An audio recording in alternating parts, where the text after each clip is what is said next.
I think the forever game craze is finally starting to fade.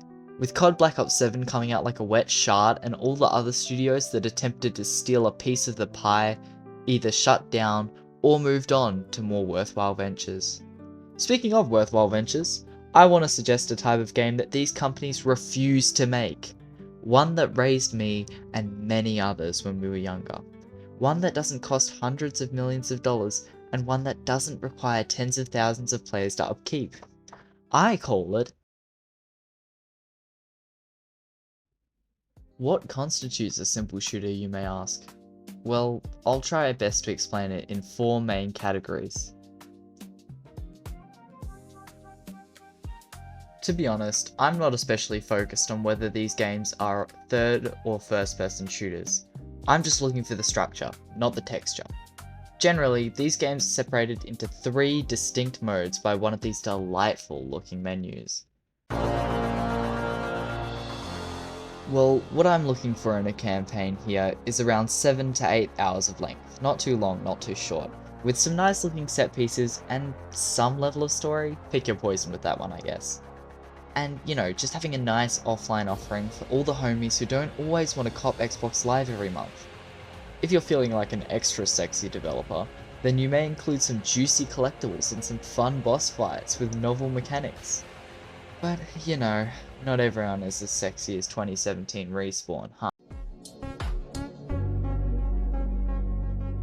Now, I'm not exactly Mr. Multiplayer, but a suite generally includes a nice assortment of modes. Just a bit of variety, you know? Generally, you want about 6, maybe 5, just to not split the population too much, but have some variety. You also want a nice game chat with either a team only or everyone setting if you're feeling adventurous. Or you can have text chat if you're not making a nuclear reactor with all that toxicity. Lastly, you kinda have to have a third mode. I mean, it's kinda standard in this sort of subgenre. Whether it ranges from a horde mode to special missions or a sandbox, just bring whatever you want to the table with this one. It can be anything, it's just the value add and your little touch. I mean, you just want to boost replayability and make sure everyone's getting a bang for their buck. Maybe you could even tie some milestones of this mode to multiplayer cosmetics. Ooh. More or less, these games are going to be hella expensive to produce. No, they're not going to be like a COD with like a 300 million or whatever, but you don't need to worry. If you have all the features listed above, there might not be as many people complaining about a $60 to $70 price tag. Yes, I did say not as many. No, I did not stutter. Some people will never be happy. But what about the ongoing development of the multiplayer? Never fear. 7th gen gaming development philosophies are here. Just follow the money. These guys would often just charge players who wanted new maps for a pile of them, and allowed people to purchase extra goodies off rip with a season pass. However, do not, and I repeat, do not abuse this. You need to probably hit about 10 multiplayer maps in the base game before you even think about charging for more. Looking at you, Battlefront 2015. Otherwise, you'll be accused of being greedy, and I'm not going to pity you for it. Wait. What about skins? What about them? We ain't even talking about that. Okay, so I want you to know that Fortnite and COD and Apex have already won the battle for the live service gaming attention span. Therefore, you have limited time to make yourself seem more rewarding and way cooler than those losers. I have 2 different propositions, and depending on the size of your brain, or the wallet, I'm not judging, you may choose either option. Option 1. Permanent passes. So this works the same as a battle pass, but instead of the pass going bye-bye so I can never unlock Spidey-Man in the funny 200 pump game, you keep it, and let players chip away at their own pace. A good example of this is Helldivers 2's War Bonds, which you can buy and complete at any time. Yes, you heard me right. Any time. Also, I think most players would be okay with shelling out real money, but you really should just make them earnable somehow. Option 2. Achievement-based skin. This is tied to an older school style of progression, where you would just hit certain milestones and the game would just give you the skin as a nice prize.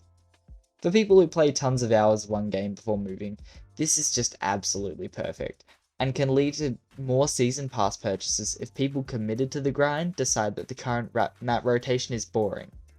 To be honest, you wouldn't blame them. If you had to play 100 plus hours of the same maps, you'd be bored too.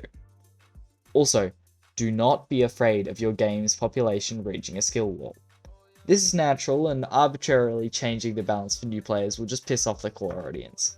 Remember, almost all of your customers have paid their entry fee. Almost.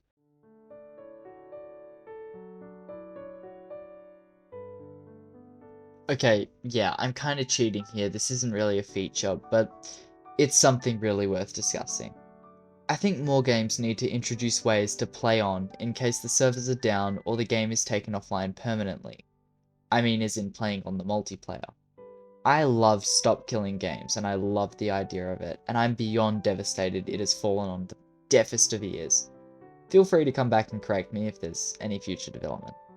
One of the reasons Plants vs Zombies GW2 is one of my favourite and most played games of all time is due to its meaty bot mode.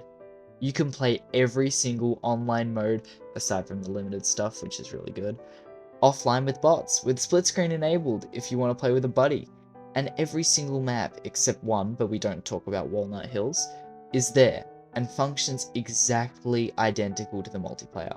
You'll just be squaring up against Mrs. Prickles instead of Dark Gamer Fusion's XX. Also, make sure all your rewards can be earned offline as well.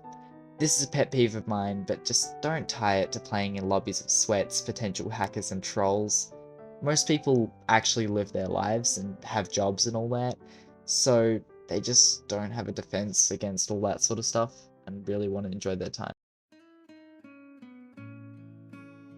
If a game has all the things I've listed, a short, sweet campaign doing just enough to be interesting without being over the top, a standard multiplayer suite with an enjoyable enough gameplay loop, a horde mode or any diversion that's just a fun break from the other modes, a lack of predatory monetization tactics, and a lack of those stupid limited time battle passes, and safeguards to ensure that future generations can enjoy these modes without having to rely on some online servers, I'd wager you'd have created the next instant classic.